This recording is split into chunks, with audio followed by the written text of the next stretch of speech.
see the number move as people chime in, and you will also be able to see people's comments as well as I would. So do they come up in the left-hand, right-hand margin, or? For me, it will come on my right-hand margin.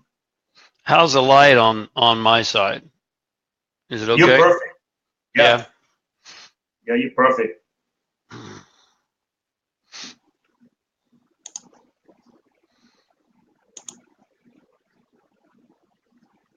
So we must be live because Diane says hello. Diane is a favorite. Quite a few people is going to chime in that I had brought to your feeds, to your live feeds. Diane is one of them. Hey, Diane. And I saw Denise too. Hey, Denise. Yep, Denise. Yes. This is a first for me, guys. Jay's taking Jay's schooling me on this technology here.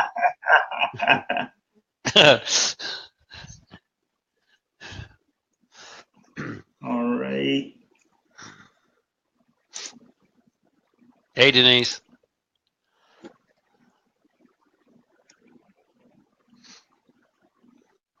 Diane, the honor is mine. Believe me when I say it. Hopefully my little girl will be good. This is her dinner time, and she's looking at me like, "What the hell, Dad?"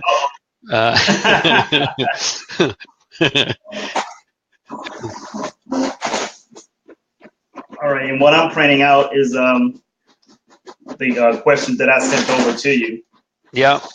Okay. Maybe I should let Flo say hello. What do you think? Yep. Starting in a second. Here we go. Oh man, it's just printed the entire thread. I'll just let that print. Okay, guys, we get ready to fire this thing up. You guys ready? Here we are. If it's going to be, it's up to me to fulfill my dreams and possibilities with dedication and motivation to inspire thousands from all nations. When times are tough and breaks you down, just smile with toughness and rebuild from the ground. During tough times, adversity is a lot. Just remember, time flies, but you are the pilot. Good evening, ladies and gentlemen. Thank you for joining us again. This is our Monday Motivational Power Talk. Takes place every single Monday at 9 p.m. sharp Eastern Standard Time. I want to first give a quick shout out. I got this from a great mentor and friend, as you guys see here, Mr. James Arthur Ray. I want to first start out by saying thank those of you who always shares my video. And just like Mr. Ray does, I learn from him. I want to give a quick shout out to those who do share my videos. There's Diane Rozier, Denise George, Nisa Harper, Brother Cooper, Antoine Watts, and Sylvia Fleming. Consistently share the videos. So I want to thank you guys for doing that. It's been an honor to be able to speak before you. And as long as I keep doing this, as long as you guys keep asking me questions, it prompts me to keep learning and keep learning and keep learning. And that's what we're here for. So ladies and gentlemen, I'm not going to take too much of your time because I don't need to give an introduction to many of you. A lot of you already know who we have as our guest tonight. You guys have seen him on the movie, The Secret. That was my first time seeing him. And when I first saw him on the movie, I was like, wow. Out of all the cast members who spoke there, this gentleman who is on my page right now going to be speaking to you, he was the one that really, really stood out. And after I kept following him, listening to him speak, watching his videos, reading some of his literature, I was like, this is why I gravitated to him. And a few years back, maybe a little longer now, I was wowed at the point that I shared one of his videos on Pinterest. And all of a sudden I got a notification that he saved it. And I said, what? And then I went over to Facebook and I said, Mr. James Arthur Ray, I saw that you saved my Pinterest on Pinterest, my pin on Pinterest. So I'm struggling with my business and trying to take it to the next level. And this is what I'm trying to work on. I said, you're probably a busy person with someone of your stature, you are very busy, and if you have the time, here's my phone number. And ladies and gentlemen, within an hour, I got a call from James Arthur Ray. I had to pinch myself, right? And let me tell you something. He's one of the most down-to-earth people I've ever met. No matter what his success level is, he always finds the time to give you his undivided attention. He does anything he can to help you, and he will also hold you accountable. So if you are a lazy person, I highly recommend do not tell him what your goals are, because he will hound you. He will be on your case. He will light the fire to your you know what, and it's all good. So ladies and gentlemen, without further ado, let me introduce to you and bring to some of those who already know, Mr. James Arthur Ray. Thank you, sir. Thank you, sir. You know, you talk about the secret. That was all the way back in 2006. I had a lot less gray hair than I do now. I don't know about you. You got that little streak right there in the middle. I'm not sure if you had that back then or not, but hopefully that shows that both of us have a little bit more experience, a little bit more wisdom. Years don't guarantee wisdom, but they certainly can bring it. So I appreciate the opportunity to be here, Jay. I appreciate your enthusiasm, and yeah, I'd love to help. So let's rock and roll here. Oh, and let me just say, you know, with regard to my coaching, if you will, and being tough, you know, I've had 6 major mentors in my life, and all of them have been tough. And so I kind of came through the school of tough, and one of my coaches and mentors was a Zen master outside of Japan, Genpo Roshi. I worked with him very extensively for 2 years, extensively, and of course longer, not as extensive. But if you know anything about Zen, Jay, they just don't take any crap at all. I mean, you go to Japan and study Zen, and the Zen master will beat some sense into you with a cane pole, literally. And you can't do that stuff here. But right. You know, that's the school I've been birthed from, and I care too much for the people that I work with to allow you to wallow in your own nonsense. And so, you know, it's what they call in Zen, it's tough love, and it is really love, but it's love that says, hey, you know, it's not yin, it's yang. If you know the difference, you know, yin is more nurturing, and I can do that too, but yang brings the sword and kind of cuts off the chaff. So anyway, let's go. I'm excited to be here, and I appreciate you thinking of me. Thank you very much. So I'm excited to have you this evening. The topic we were going to be covering tonight will be wealth and the true meaning of wealth. A lot of people ask me a lot of wealth questions, and I answer them to the best of my ability. And one day, about a couple of weeks ago, actually, I was going live, and almost every time I go live, I always bring your name up. Whether it's mentioning one of your quotes or just sharing some information in terms of the conversations you and I have had over the course of time we've known each other. And I said, you know what? About 3 years ago, I had James Arthur Ray as my guest on my Monday Motivational Power Talk on a conference call. I said, it's been 3 years. And I said, if you guys want James Arthur Ray, I want you to put it in comments. We want James Arthur Ray. And they did exactly that. Diane Rosier was the first one. Denise George done it. And I said, okay, let me go to work. And then I came back a few days later. I said, guys, I delivered. You asked, I delivered. So now, ladies and gentlemen, we are here. Do you want me to ask you these questions right now, Mr. Ray, or did you want to speak a little bit on wealth first before we jump into some questions?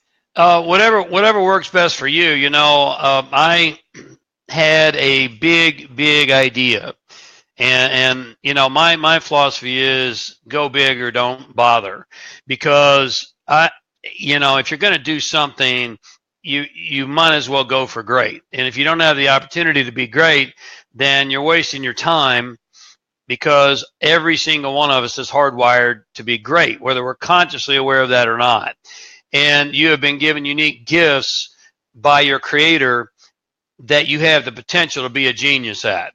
And the problem is that most people are chasing baubles and beads and shiny objects, and they're not really ever encouraged to find their gifts. But that being said, we can come back to that. My big idea years and years ago when I wrote the book Harmonic Wealth was to redefine what wealth really means. Because if I were to ask 99% of the people to define wealth, they would instantly say what? You know the answer to this.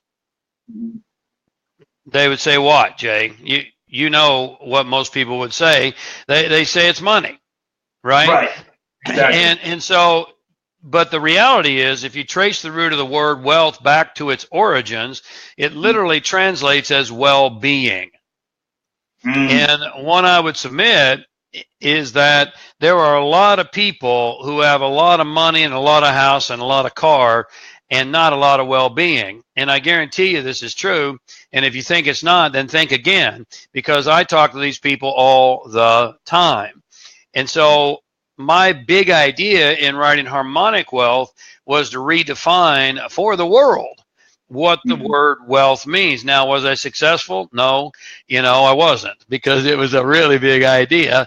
And yet, I still am out here talking about that in all of my leadership events and all of the, the coaching and consulting that I do, because the reality is that's what we want. We want harmony and well-being in all the areas of our life. And here's the real kicker, Jay, is that when we get that well-being, we have a greater propensity and probability to actually make some money. Because when we're coming from a place of inspiration versus desperation, we're making better decisions, we're making better choices, we're taking more resourceful action.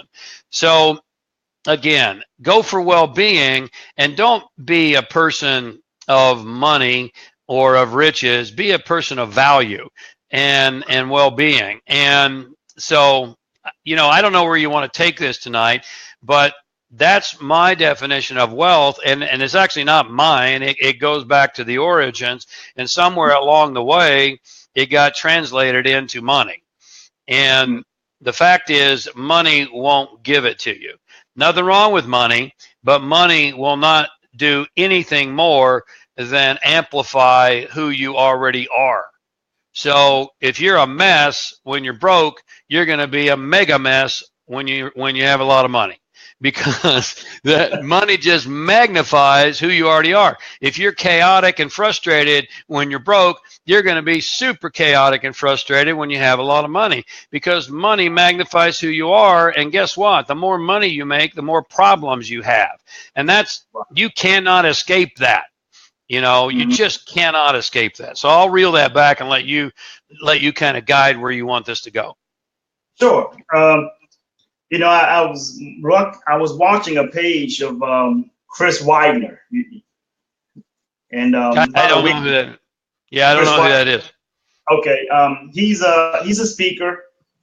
He's been very successful. He spoke at a lot of multi-level marketing companies such as ACN, I think companies like that. And I saw on his post he had posted an individual who was posing in front of a Lamborghini right beside a private jet.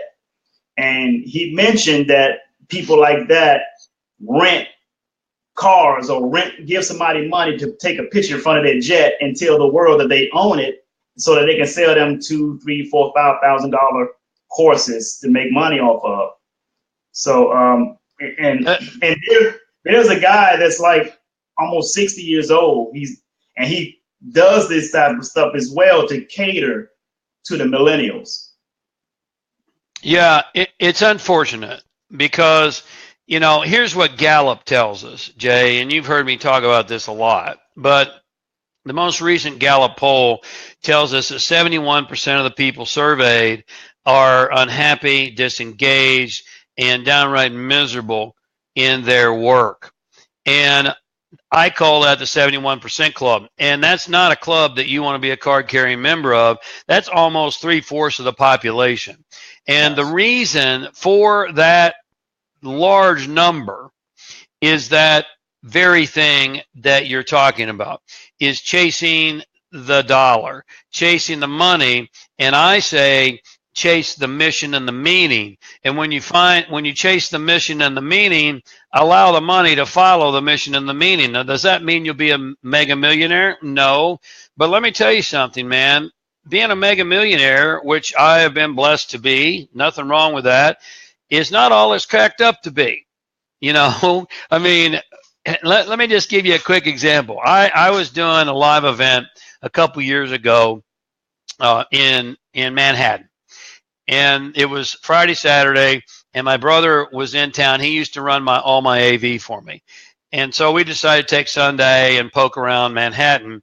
And we're walking around, and about a certain part of town, if you've been there, has our now president's name on it, has Trump on it. About every third building has his name on it.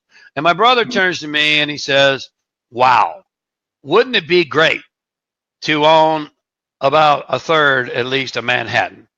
And I said, well, yeah, it might be great, and it would also suck, because who do you think has more tax issues, you or Trump? Easy answer. Who do you think has more governmental concerns, you or Trump? Easy answer. Who do you think has more payroll, you or Trump? Easy answer. Who do you think has more overhead, you or Trump? Easy answer. When I was making $10 million a year, I had $10 million worth of problems. And, that's the law of polarity. And the law of polarity basically says every up has a down, every in has an out, every bad has a good, and every quarter has two sides. And what most people want to do out of illusion and ignorance is they want to collect all the quarters in the world, but they only want the heads. They don't want the tails. Well, we don't use quarters very much anymore. But as far as I can tell, Jay, if you only want the heads and not the tails, you ain't going to collect very many quarters, because they always come in equal pairs. And so I'm not suggesting to you that you don't grow a mega business. I can help you do that. What I am suggesting, if that's what you want, but what I'm suggesting to you is that you go in awake and aware with eyes wide open about what that really means, instead of living in this illusion, because I don't want a plane. Hell no. I looked at planes back in the day, and I was thinking about buying one, and I had friends who own planes tell me, man, don't buy a plane, because a plane is nothing more than a money pit. I mean, you got to pay the pilot when he's on the ground. If I fly from, my new home here in Nevada to out to you, in Florida, and I stay 2 days, he's on the ground in a hotel. I got to pay his hotel, and I got to pay his hourly rate. The whole time he's on the ground, and then the tires wear out about every few weeks, and so on and so forth. And so it's at one point in time I had 10 properties, and that was a headache. Yes, I had a property manager to handle them, but I also had to pay the property manager a handsome piece, and so on and so forth. So just make sure that you're really aware. And when I look at these guys in front of Ferraris and planes, that would have impressed me years and years ago. And now, with a little more gray hair and having had a lot of those things, I'm just like, knock yourself out, bucko. I have no desire to go there. Right.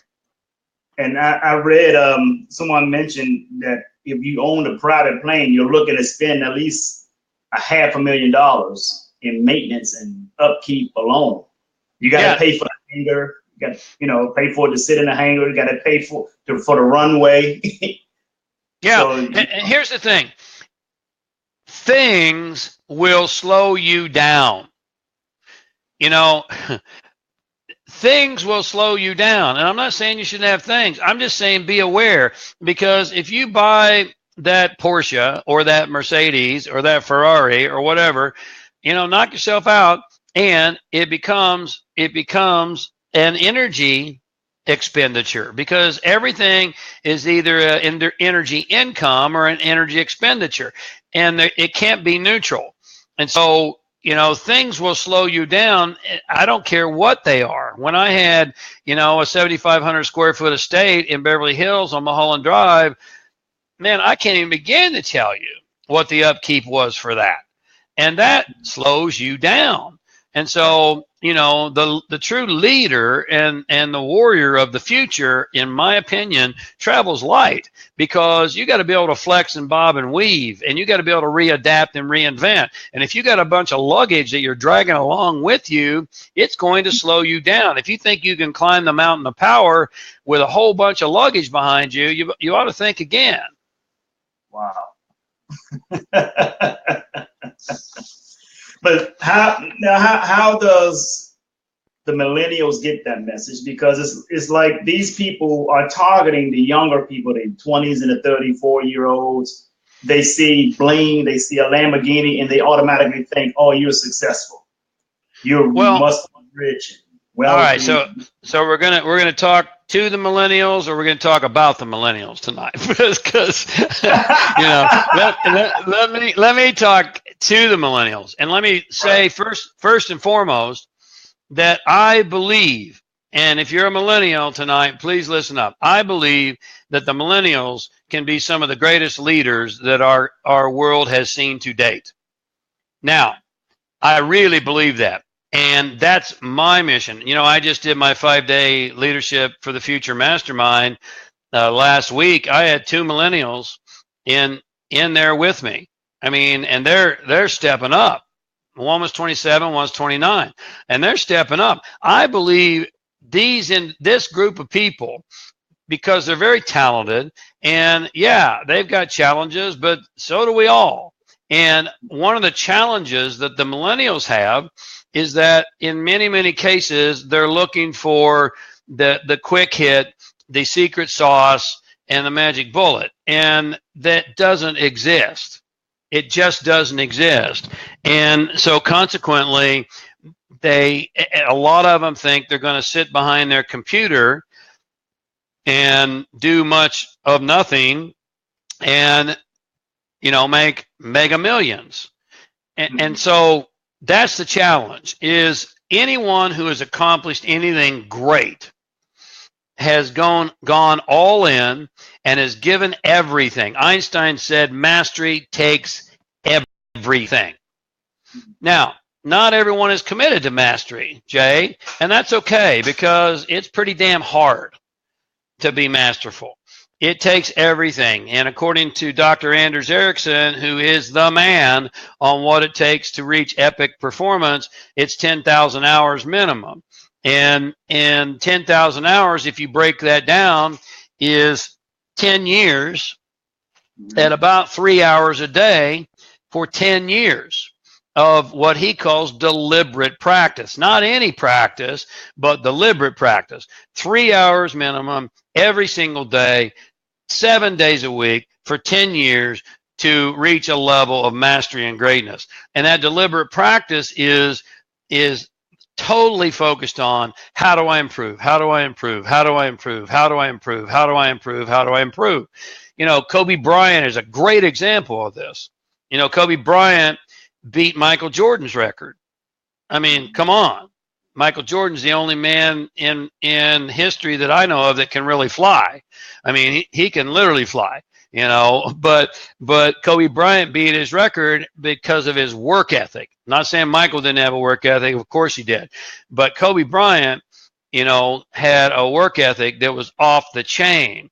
And he just practiced and practiced and practiced and practiced and practiced. And the quality of your practice determines the quality of your performance. And so, the millennials can be the greatest leaders if they wake up and they grow up and they understand that it's going to take a hell of a lot of time and a hell of a lot of work. And by the way, I'm not just talking to millennials. I'm talking to the baby boomers, and I'm talking to the Gen Xers, and I'm talking to everybody, because this is something that we have been conditioned by society, this what I call the low-level social operating system that's been plugged into us in our formative years. The psychology tells us between birth and 13 that you know, we gotta be famous, and we gotta be rich, and we gotta throw up a video and be the next Justin Bieber,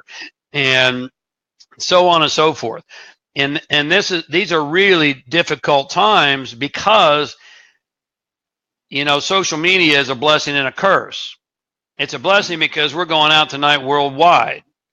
You know, I mean, you go back when I started, I've been at this the better part of 3 decades.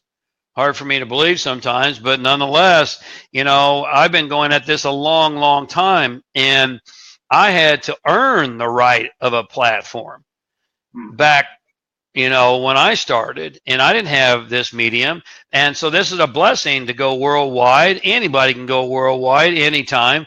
And the curse of that is that there's not a whole lot of mastery. There's a lot of mediocrity because people just want to throw something out, and they're not really developing the abilities to become masterful and great. And I'll just say this one last thing, and then I'll let you take the reins back. Here's my position, not a very popular position probably, but I would say to anyone, if you go out too early, you may never finish your work. Because if you look at anybody who's really, really masterful, I'm not talking about just throwing up a video or getting up on stage and flow of consciousness talking, who's really masterful, they have done, you know, a lot of work in you know, being absolutely obscure before they can ever become masterful. And I tell people you have to invest at least 10 years in obscurity before you can ever hope to leave a lifetime legacy. Wow, awesome. I have a few questions here, and as I read them off to you, I'm going to also highlight and give a shout out to the person who asked the question. The first question is, when creating my mastermind group to assist with my growth, what are at least 5 professional or personality types I must have in my group? And that is from Nisa Hopper. That's a really great question, and I would say, in my experience, the answer is it depends. You know, it depends on your outcome and objective.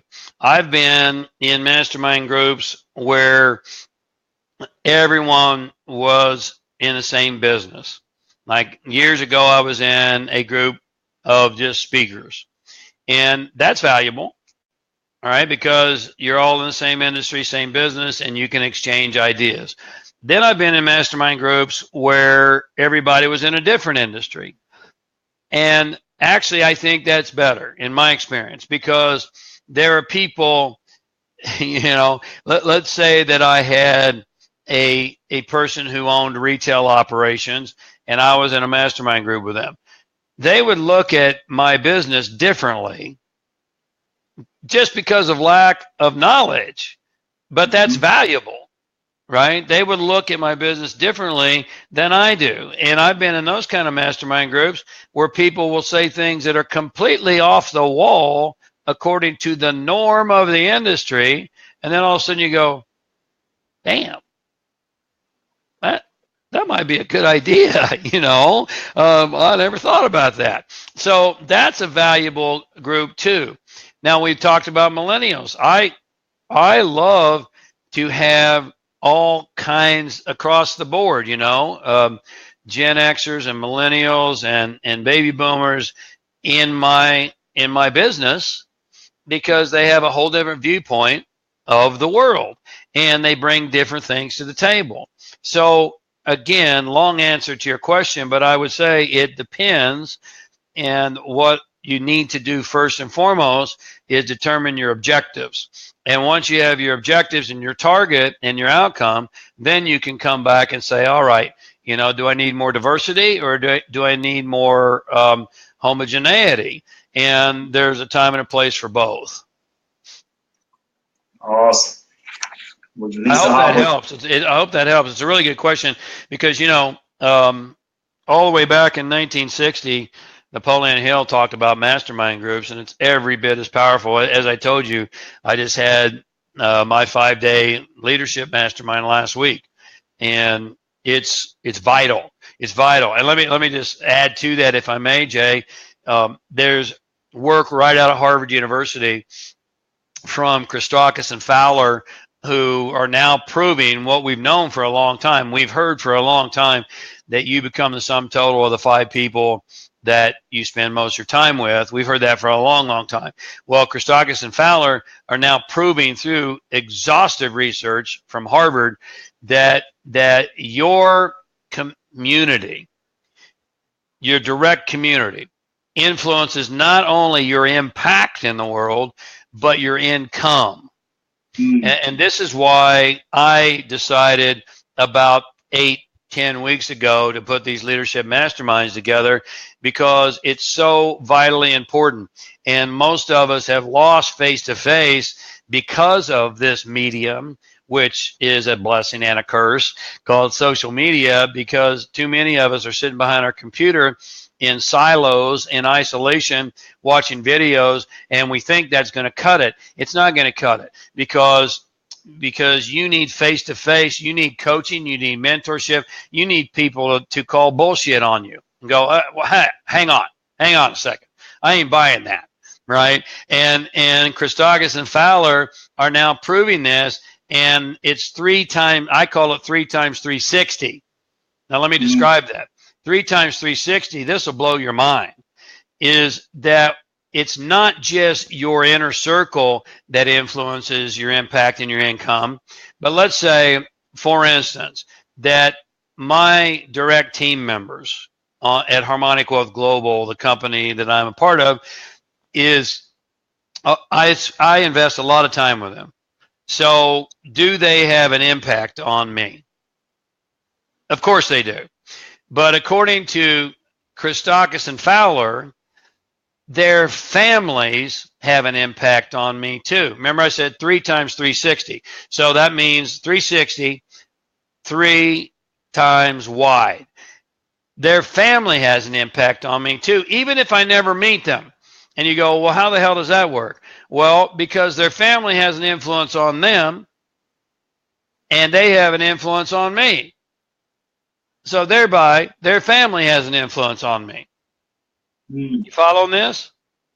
Yeah. Is that similar to the butterfly effect? I mean, it could be.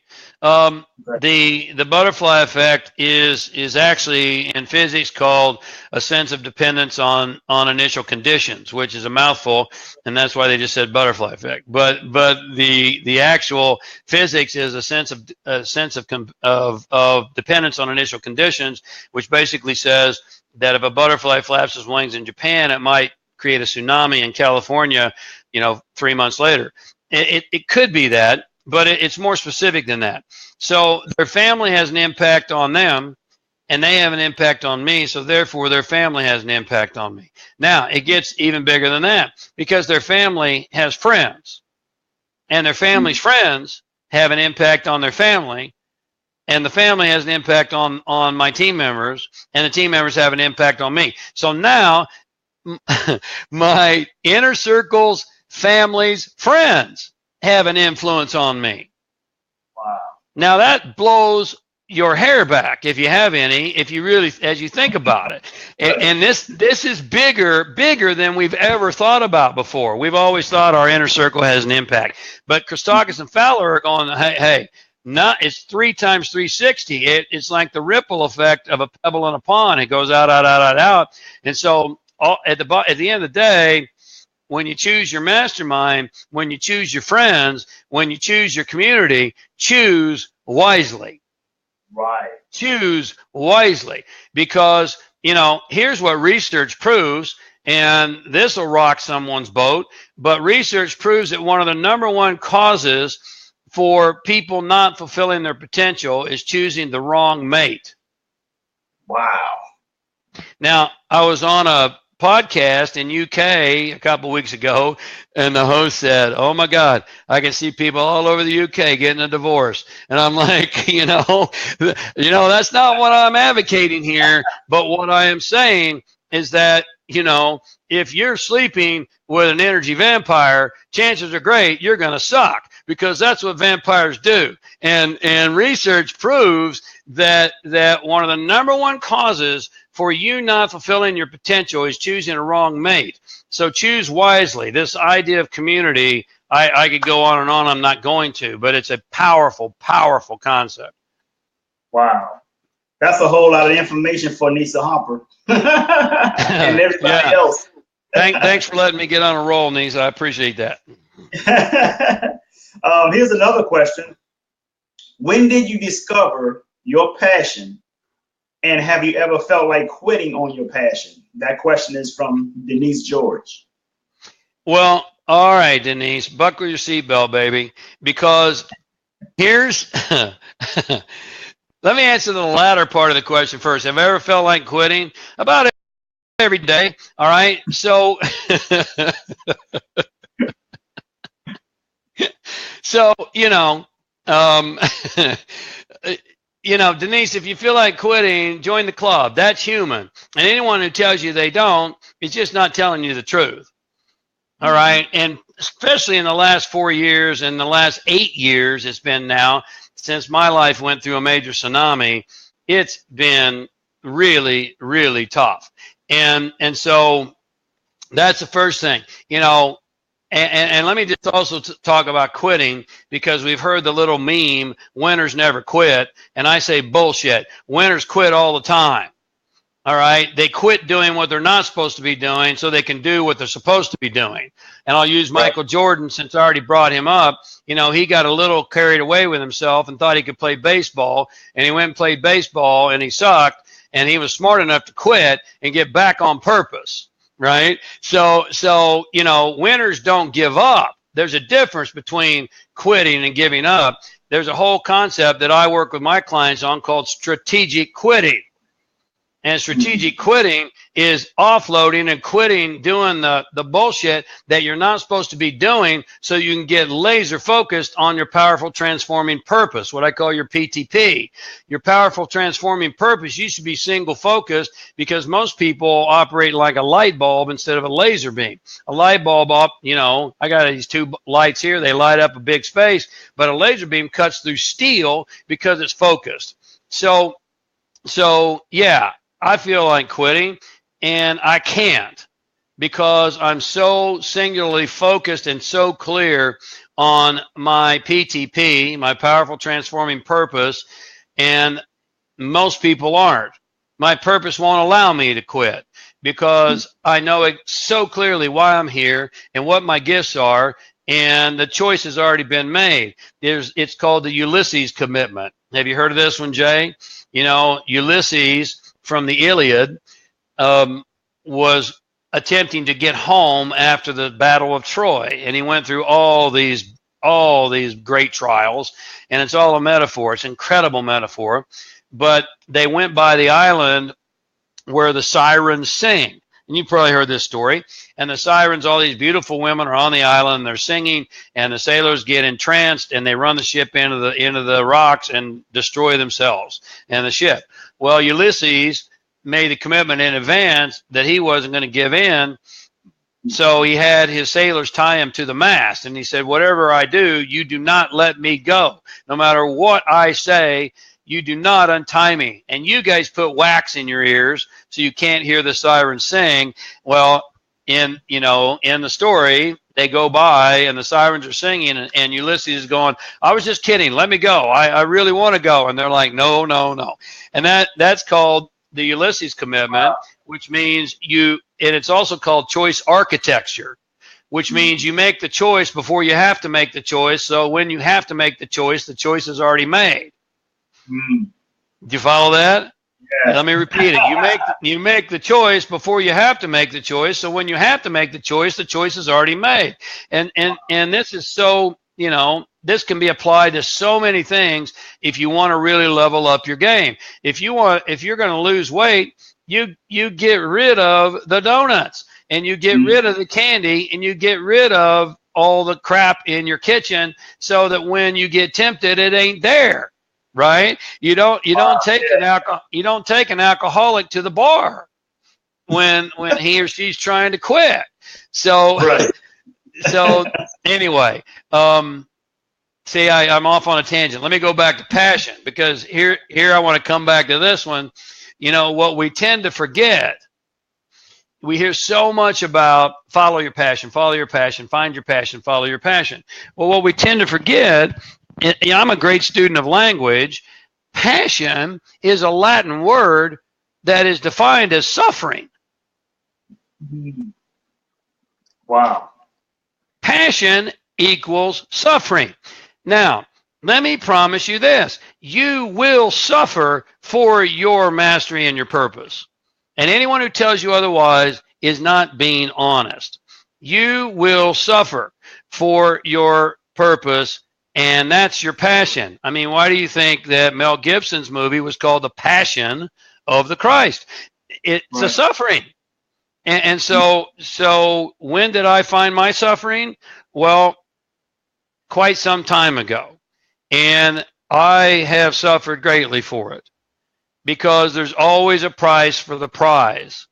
And the greater the prize, the greater the price. And yet there's also salvation in suffering. Now, you're not going to hear this in many other places, but what suffering does is it peels off the bullshit so that you get down to the core and you really remember what's truly important to you and who you are. And it ain't planes and it ain't Ferraris. I guarantee you that. You know, it's about purpose, and it's about fulfillment, and it's about impact, and it's about contribution, and it's about leaving a positive legacy when you step out, which you will. And suffering helps you get there, because it peels away all the nonsense and you're left with who you are. And let me come back to wealth. True wealth, and I hope you guys are taking notes, true wealth is not what you have. True wealth is what you're left with when all you have is gone. That's true wealth. What you're left with when all you have is gone. And when I went through my trials and tribulations, it peeled away the house. I lost my house. I lost, my reputation. I lost the cars. I lost my properties. I lost my business. I lost my reputation. And it came right down to the core of who am I and what am I about? And what do I stand for, irrespective of what I get for it, or if anyone understands me or doesn't understand me, or if anyone likes me or doesn't like me. And so, thank you. Who was that asked that? Was it Denise? Denise George. Yeah. Yeah. She's going, shit, I wish I hadn't asked that question. But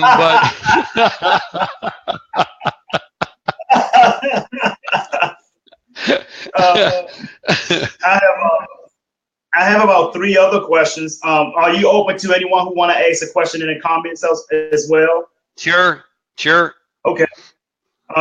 Ladies and gentlemen, if you have a question for Mr. Ray, you can put that in the comment section as well. And I guess you can see the comments as well, Mr. Ray. I see it. They pop up right in front of your face for about maybe 5 seconds. It's interesting. Yeah. Okay. Well, I can see them I can see the list of them as they come up. So I did. Yeah. See, now I see Denise say thank you. It is my pleasure, Denise. I hope that was helpful. Yep. Awesome. Question that I had, when in business, no matter how important is it to always stay in startup mode? Oh, that's a great question. Mark Cuban said, work every single day as if there is a multitude of people working twice as hard trying to take away from you. Now, I have a little bit different philosophy. I think I respect Mr. Cuban, and that's kind of a competitive mindset. What I would say is that true leaders, in my opinion, don't compete, they create. And it's a big difference. And we can talk about that if the viewers want to talk about it, but there's a big difference there. So regarding startup, let me back up. You are a spiritual being. having a physical experience. Spirit has one objective. One objective. Fuller expression, expansion, and experience. That's all spirit cares about. Fuller expansion, experience, and expression. And how do we know this? Well, the law of correspondence, which if you go back, comes right out of the Emerald Tablet, and the studies of hermetics. You've heard it said, as above, so below, right? As within, so without. That's the law of correspondence. And so if you want to know how to grow a business, then you look at how to grow a body, because everything is repeating patterns in this universe, and even fractal geometry tells us that. If you want to know how to grow your life, look at how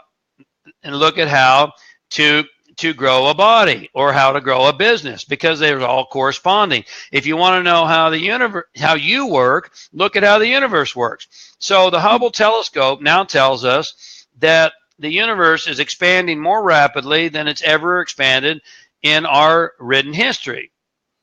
So all we know about God's will, if you will, is that it's about expansion, because the universe continues to expand, and you're a part of that universe. And so we can say spirit, or God, or universal intelligence, or, if you want to go to the 0-point field in quantum physics, has one objective: expansion. Fuller expansion, experience, and expression. And by the way, as just an interesting side note, when the Christian prophet said the kingdom of heaven is within, you go back to the original translation, and heaven is the word expansion. The kingdom of expansion is within. Expansion of what? Expansion of awareness is what we're here to do. It is to fuller expand, experience, and express. So now let's go back to startup. If you are following your spiritual purpose and that pull and that drive, you're always in startup.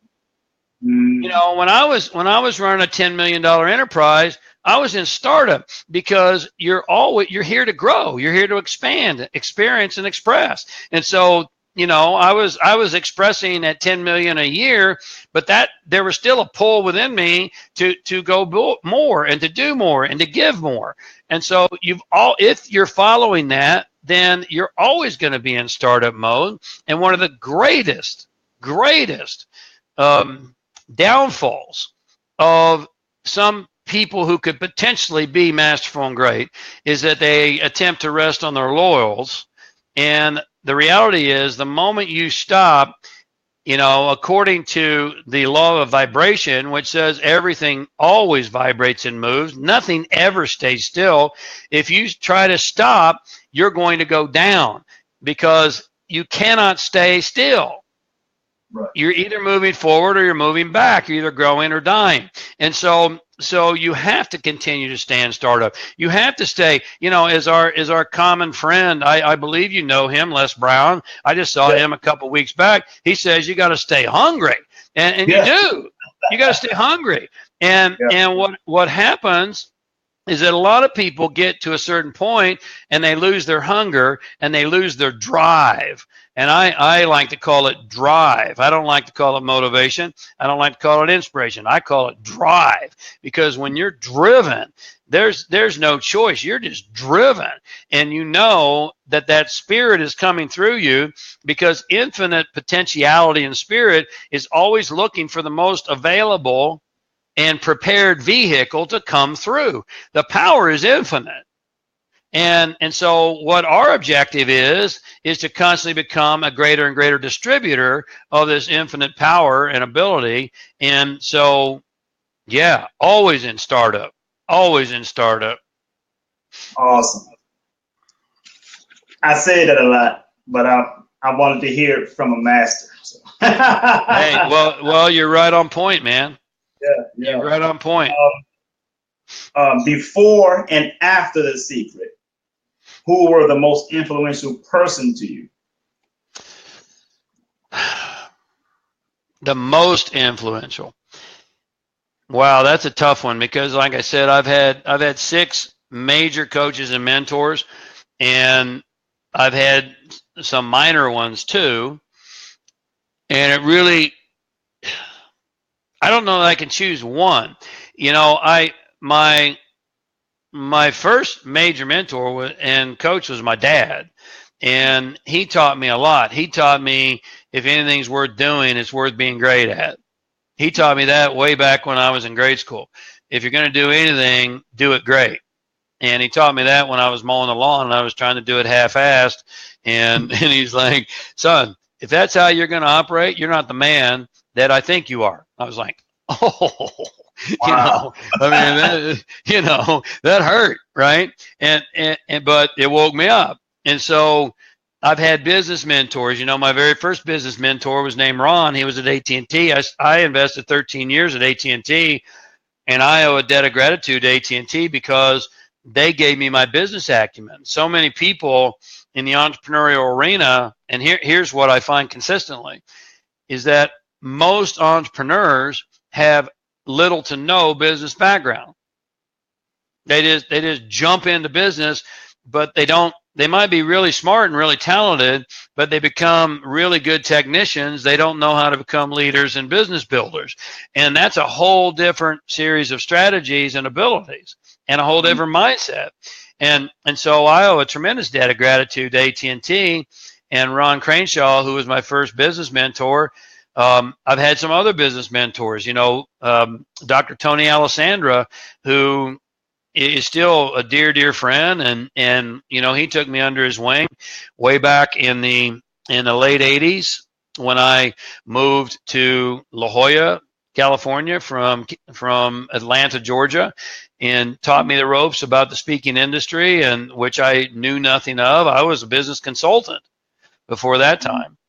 And so it'd be hard for me to pick one. I've had some real great spiritual mentors too. I worked with a shaman by the name of Don Jose Luis, not Don Miguel Ruiz. They get mixed up. Don Miguel Ruiz wrote the Four Agreements. I don't know him. Don Jose Luis is of the Quechuan tradition, and I went to Peru and I studied with him and his teacher Don Manuel for years, and really got a connectivity to nature and nature mysticism.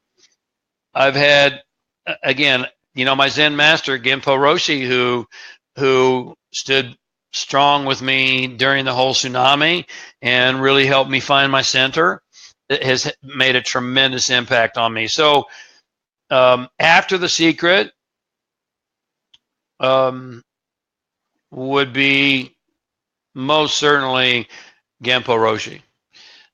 Before The Secret, I had most of the other five. Bob Proctor was a coach and mentor of mine way back, and he, and those most of them were before The Secret, and the major one after The Secret would be Genpo Roshi. So hopefully that answers the question to the best of my ability. It's hard for me to pick one of them because they're all very near and dear to my heart. Yeah. Awesome. But let me just say this, to a lot of people want to throw the word mentor or coach around, and to really truly have a mentor and coach, you have to invest a considerable amount of FaceTime with them, and I'm not talking about FaceTime on an iPhone. I'm talking about FaceTime, belly to belly, shoulder to shoulder, and it's just not. It's not mentoring and coaching in any other way. You have to invest considerable time with them, and that's what's going to change your life. If you look, one of my heroes is Leonardo da Vinci, and his mentor, Andrea del Verrocchio, he spent 10 years with him. 10 years. And according to the historians, there was a time where he was a much better artist than Verrocchio, but he continued to study with Verrocchio. And in fact, many of Verrocchio's paintings, historians study and believe that Leonardo contributed, because of the style of the art that Leonardo contributed. He was a helper, in his studio. He was a studio boy, and yet he helped him paint, and he got no credit for it. None. Verrocchio took the credit. Da Vinci didn't care. Da Vinci didn't care because he was there for the mastery. And now, you know, fast forward how many years later, you know, the legacy of Leonardo da Vinci is known by everyone, and very few people even know who Andrea del Verrocchio is. But he paid the price. He paid the price. And when you look at a true mentor coach relationship, there's got to be that amount of time for the transference to occur. Awesome. Marie Brown just asked a question. How would you suggest getting into speaking publicly? Well, I get asked this all the time. Every single time I present anywhere, you know, 1 to 5 people come up and say, I want to do what you do. And my immediate thought is, you have no clue what I do, because this is the tip of the iceberg. If you were to see me getting up at 4 a.m. every morning and all the things that it took me to get here to deliver this 1-hour presentation or 5-day presentation, that's not so sexy. You see the tip of the iceberg. So the question that I would ask is why for you to answer is, why do you want to speak? And, you know, we're not going to answer that here tonight, but anybody that wants to speak, I would ask you to answer that question. Why do you want to speak? Because if it has anything to do with because it's exciting and it's sexy and I can make some money at it, well, that's the wrong driver. You know, I speak because I have something to say, right? And I have to speak because I have something to say. And so many times I talk to people, why do you want to speak? Well, because I'd like to do what you do, and I see what you do. And well, what are you going to speak about? Well, you know, and they hem and haw around. You know, when you get to the point where you have no choice but to verbally express because you have something to say, then that's the point to start. And any other point is just plagiarism, and God knows there's a lot of plagiarism out in this market today. You know, I can't tell you how many times I see people quoting, bless you, bless you. I can't tell you how many times I see people quoting me but not referencing me. And that's okay.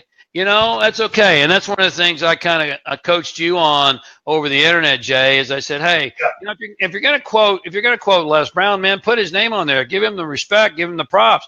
And very few people do this today. They want to be the guy. They want to be the gal. And so, you know, it's okay with me because I don't need the credit because I'm pulling from an infinite storehouse. So, you know, plagiarism is the greatest form of flattery. And if someone is knocking off what I'm doing, that's all right. Knock yourself out because I'm pulling from an infinite storehouse. And when you're really plugged in and you're really a creator, it just keeps coming, a co-creator. It just keeps coming through you. So there's no lack of material, right? And so then once you get that down, then I would say to you, invest the time. Because everybody and their dog is a speaker today, and everybody and their dog wants to be an author today. And you know, with all due respect and humility, I just don't see a lot of mastery because people haven't put in the time. Right. And you've got to, you know, go back to Anders Ericsson's research from Florida State, 10,000 hours. 10,000 hours. If you really want to be masterful, and maybe you don't, you know, it's okay. It's not for everybody because it's really damn hard to be masterful. And very few people ever reach it. But you've got to be able to put in the time, and you've got to do the deliberate practice, and you've got to get in front of groups, and you've got to record it, and you've got to listen back to it. I can't tell you. I just did an opening monologue for my 5-day leadership mastermind last week, and I can't tell you. I probably put a good 15 to 20 hours at this stage of the game. I've been at this for almost 3 decades. 15 to 20 hours into that opening story. And changing the nuances and practicing and pacing my office and watching myself in the mirror and understanding the fluctuation of the voice and where to pause and where to put what. And for me, it's disrespectful to the platform to do anything less. If I'm gonna be given the honor of a platform, then I'm going to show the audience the respect they deserve, and to show up and just to fly by the seat of my pants. And I see so many of these so-called speakers, and they're just stream of consciousness. They're just up there talking, and you can tell they're not prepared. And they're just kind of blah blah blah blah blah, and that's disrespect in my book. And I hold really high standards. In my book, that's disrespectful. And so I would challenge you, and I don't remember. I think was it Denise that asked the question?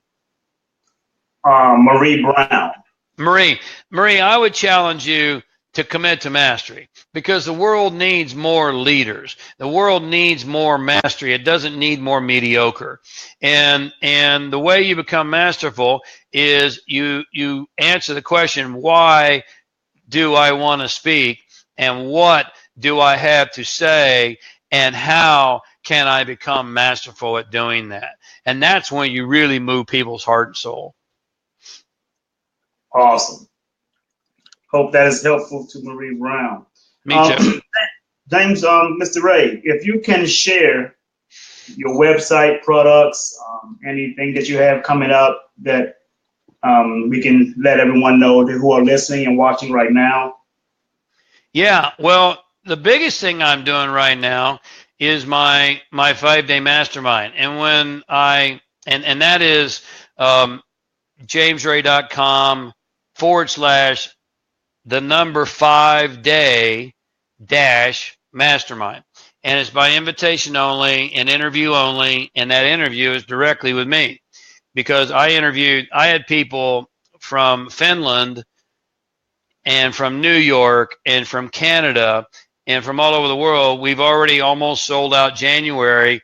And what I was going to say, let me give the URL one more time, jamesray.com, which is obviously the website, /5day, no space, 5day-mastermind.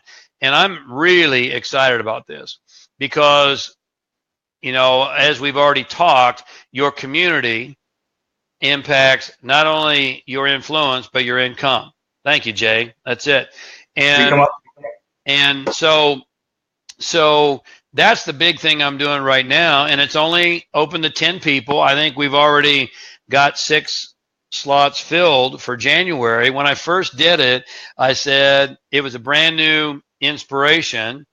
And I said, I don't know if I'll ever do this again. This is a new idea. It's up close and personal. I used to do stadiums. I mean, my largest audience ever was 17,000 in Toronto, Canada.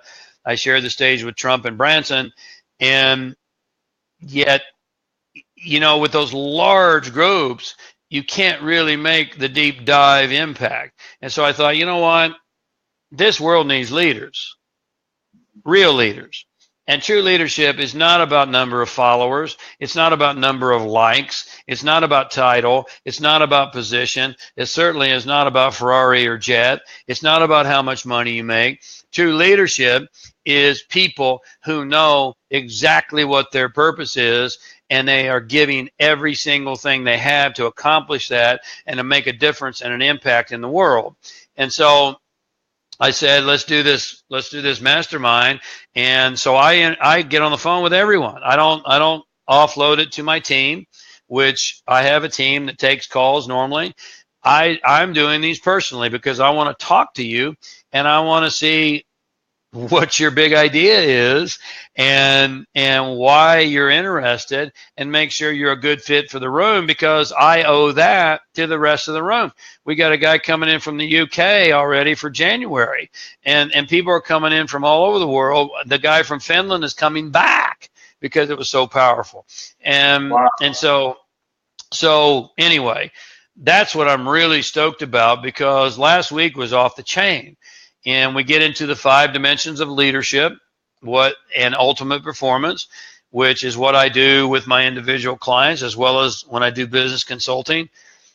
And so, yeah, if you think you're ready for that and you're ready to roll up your sleeves and get to work and make a difference, then I would love to talk to you. And if you click that link, it will take you to the page, and then you can go to my calendar and get on my calendar, and we'll talk. Awesome. Do you have any downloadable literature? I do. I know you just have a brand new book that just came out also. It's not out yet. It's coming out next year, and the publisher, it's called Redemption: The Price of Leadership in Both Life and Business, and it's a book for entrepreneurs. It's a book that I have put so much heart and soul and love into. It's my story over the last 8 years of what it really takes to pay the price. And so it's been delayed by the publisher. It's coming out sometime in 2018. But on jamesray.com, if you go to products, we have all kinds of coaching opportunities. We have online products, ebooks, the works. And what I would say to you again is all those things are great. And if you're really committed to excellence, come invest some time with me, and let's roll up our sleeves and work together to help you get what you desire and deserve. Awesome. I'm glad you all joined us. Tim Brooks. Good to see you, Tim Brooks. Tim Brooks is a dynamite vocalist, Mr. Ray. Hey, Tim. Thanks for being here, man. Doug Stevens, giving you a shout out. Pamela Young, thank you for joining us as well. Lawrence Womack. Lakita Powell is right down here in the St. Petersburg area. She's an entrepreneur as well. She's doing some marvelous things in the area. I met a lot of people since I've been here, a lot of great people here. Don Callahan is out of Canada, and he has a son named Brandon Callahan. They've been sharing my videos as well. And Don has been following you as well, I think, Mr. Ray. I appreciate that. It means a lot to me. Really does. Hello to Tracy Pierce. My cousin, Jocelyn Price. She's been very supportive. Diane Rozier is my sister-in-law, and she's been like a big sister to me. Growing up, when guys used to try to bully me, she would step in. I needed her when I was growing up. Damn. That's right. So I don't have any more questions. No one had. You're welcome, Tim. Thank you for coming in. I don't have any more questions, Mr. Ray. The one that I did have, the last one, you pretty much answered that one already when talking about wealth, so I didn't ask that again. Okay. I'm going to end tonight, folks. Thank you guys for calling. Not calling, but joining us. I'm going to end with my normal traditional ending, and I want Mr. Ray to end with his as well, because I love his. So mine is: sing like no one can hear you, dance like no one can see you, love like you've never been hurt, and live like it's heaven on earth. I'm Jay Lee. I love you, and the world need you. So stop that damn texting and driving. Peace and blessings.